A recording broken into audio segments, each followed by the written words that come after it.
Europe का वो शुमाली हिस्सा जहां जिंदगी मौत के साए में शुरू होती थी। ये कहानी आम इंसानों की नहीं है, ये दास्तान है उन वाइकिंग्स की जिनका नाम सुनकर हवाएं भी अपना रुख मोड़ लेती थीं। बर्फ के बेरहम तूफान और घुप अंधेरे, यही इनका बसेरा था। इनके यहाँ बचपन खिलौनों से नहीं खेला जाता था, बल्कि नन्हे हाथों को तलवार की धार और समंदर की उफनती लहरों से लड़ना सिखाया जाता था। वाइकिंग्स की दुनिया का असूल सादा मगर खौफनाक था। यहाँ कमजोर के लिए कोई जगह नहीं, यहाँ सिर्फ वही जिंदा रह सकता था जो मरना जानता हो। वाइकिंग्स का मुकाबला किसी दूसरी फौज से पहले खुद कुदरत से था। हड्डियां गला देने वाली सर्दी और पेट में लगी आग यानी भूख, ये थे उनके सबसे खौफनाक दुश्मन। उनकी जमीन बंजर थी जो अनाज पैदा करने से इनकारी थी। इसी मजबूरी ने उन्हें घर छोड़ने पर मजबूर किया। लेकिन यह सफर आम नहीं था। वो अनजान समंदरों का सीना चीर कर निकल पड़े, कभी तिजारत के लिए, कभी नई जमीन की तलाश में, और अक्सर जंग और फतह के लिए। उनकी सोच आम इंसानों जैसी नहीं थी, क्योंकि जहां दुनिया की हिम्मत खत्म होती थी, वहां से वाइकिंग्स का पागलपन शुरू होता था। दुनिया उन्हें सिर्फ वहशी दरिंदे समझती रही, मगर यह सच आधा है। वाइकिंग्स की तलवार से ज्यादा तेज उनका दिमाग था। उन्होंने लकड़ी के वो शाहकार बनाए जिन्हें हम आज लॉन्ग शिप्स कहते हैं। ये जहाज उस दौर की सुपर कार्स थे, हैवान की तरह ताकतवर और बिजली की तरह तेज। इन जहाजों का जादू ये था कि ये गहरे समुद्र के तूफानों में भी चलते थे और दरियाओं के कम पानी में भी। यही वो टेक्नोलॉजी थी जिसने उन्हें दूसरी कौमों पर नाकाबिले यकीन बरतरी दी। दुश्मन सो रहा होता था, बेखबर कि मौत साहिल पर उतर चुकी है। वाइकिंग्स ऐलान करके नहीं आते थे, वो धुंध और सन्नाटे का फायदा उठाकर भूत प्रेतों की तरह अचानक जाहिर होते। लोग समझते थे कि समंदर से हमला नामुमकिन है, मगर वाइकिंग्स ने नामुमकिन को दहशत में बदल दिया। बस यही वो लम्हा होता था जब लोगों के दिलों में वाइकिंग्स का खौफ हमेशा के लिए बैठ गया। मौत, जिसका नाम सुनकर इंसान कांप उठता है, वाइकिंग्स के लिए वो खत्मा नहीं बल्कि एक नए सफर का आगाज थी। उनका ईमान था कि मैदाने जंग में तलवार हाथ में लिए गिरने वाला सिपाही मरता नहीं बल्कि वल्हाला जाता है। वो मुकद्दस मकाम जहां कमजोरों के लिए दरवाजे बंद थे और सिर्फ शेरों का जिगर रखने वाले वहां दाखिल हो सकते थे। इसी वल्हाला के जुनून ने उन्हें मौत के खौफ से आजाद कर दिया था। जब वो लड़ते तो ढाल से ज्यादा अपने सीने पर भरोसा करते थे। उन्हें जिंदा वापस आने की फिक्र नहीं थी, बल्कि एक शानदार मौत पाने की तमन्ना थी। आज के इंसान के लिए, जो अपनी सांसें बचाने के लिए सब कुछ हार देता है, ये सोच हजम करना नामुमकिन है। लेकिन वाइकिंग्स का असूल साफ था, बदनामी की लंबी जिंदगी से इज्जत की मौत बेहतर है।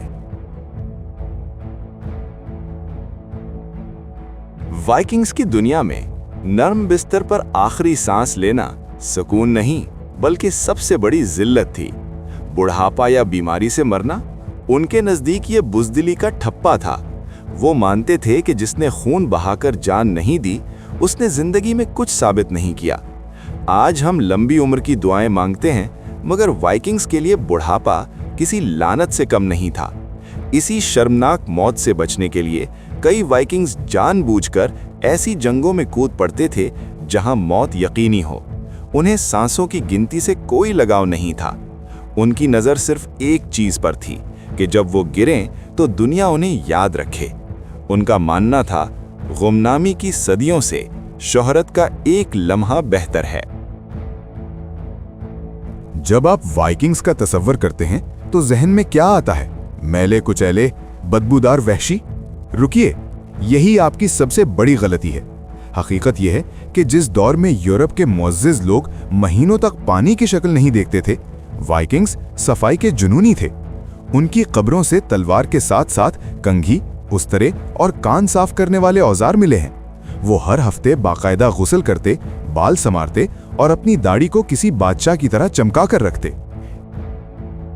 इसी मॉडर्न लाइफस्टाइल ने उन्हें बाकी यूरोप से स्मार्ट और पुरकशिश बना दिया था। तारीख के पुराने पन्ने गवाह हैं कि इंग्लैंड के मर्द उनसे जलते थे, क्योंकि वाइकिंग्स की ये साफ सुथरी शख्सियत वहां के लोगों को अपना दीवाना बना लेती थी। तो अगली बार वाइकिंग्स को जाहिल कहने से पहले सोचिएगा, शायद वो उस अंधेरे दौर के सबसे मॉडर्न लोग थे। अगर आप समझते हैं कि वाइकिंग्स की दास्तान सिर्फ दाढ़ी वाले मर्दों की जागीर थी, तो आप गलत हैं। इनके यहाँ औरत कमजोर नहीं बल्कि फौलाद थी।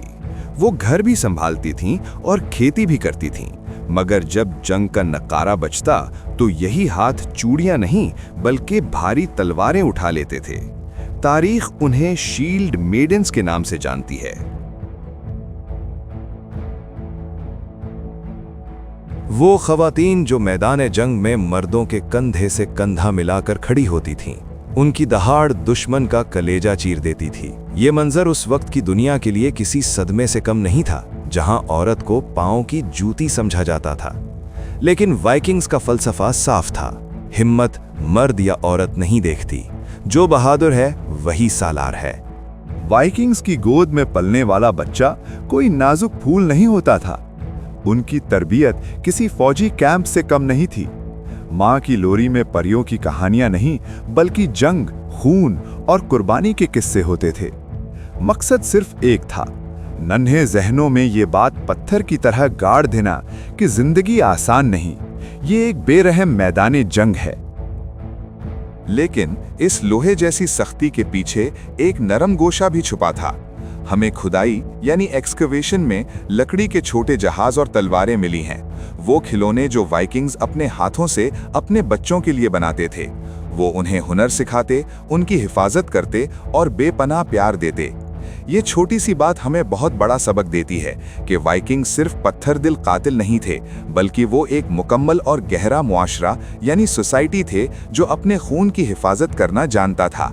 इंसान के खुदा अक्सर उसकी अपनी फितरत का आईना होते हैं। वाइकिंग्स के खुदा ओडिन और थॉर अमन के नहीं बल्कि जंग, ताकत और कहर के निशान थे। लेकिन उनका सबसे बड़ा हथियार तलवार नहीं, उनका अकीदा था। वो मानते थे कि तकदीर के फैसले अटल हैं, जो होना है वो पहले से सितारों में लिखा जा चुका है। जरा सोचिए, जब किसी इंसान को ये यकीन हो जाए कि मौत का वक्त मुकर्रर है और उससे एक पल पहले उसे कोई मार नहीं सकता, तो फिर डर कैसा? इसी सोच ने वाइकिंग्स को खतरों का खिलाड़ी बना दिया था। जहां हम आजकल कल क्या होगा की फिक्र में मरते हैं, वहां वाइकिंग्स का फलसफा साफ था। जब अंजाम पहले से तय है तो फिर डरपोक बनकर क्यों जिएं? आओ तूफान का सीना चीर कर गुजरते हैं। हम उन्हें लुटेरा कहते रहे, मगर वो मुहाजिर यानी एक्सप्लोरर्स निकले। तलवार चलाने वाले इन हाथों ने सिर्फ शहर जलाए नहीं बल्कि नए जहान भी बसाए। आइसलैंड की बर्फ हो, ग्रीनलैंड के पहाड़ या अमेरिका के अनजान साहिल, कोलंबस से सदियों पहले वाइकिंग्स के कदम वहां पहुंच चुके थे। ना कोई जीपीएस, ना इंजन, ना मॉडर्न टेक्नोलॉजी, सिर्फ खुला आसमान, सितारे और उनका बेबाक तजर्बा। उन्होंने अपनी अक्ल से समंदर की लहरों को गुलाम बना लिया था। आज वाइकिंग्स की दास्तान हमें एक चौंका देने वाला सबक देती है कि इंसान अपनी ताकत से नहीं, अपनी सोच से बड़ा होता है। उन्होंने हमें सिखाया कि खौफ के साए में 100 साल जीने से बेहतर है कि हिम्मत के साथ एक दिन जिया जाए। उनके लिए जिंदगी का मकसद सिर्फ सांसें लेना नहीं था, बल्कि ऐसे जीना था कि मौत के बाद भी उनका नाम जिंदा रहे। और आज देखिए, सदियां गुजर गईं, मिट्टी उन्हें खा गई, मगर वाइकिंग्स की गूंज आज भी हमारे कानों में जिंदा है। यही है वो जज्बा जो कभी नहीं मरता।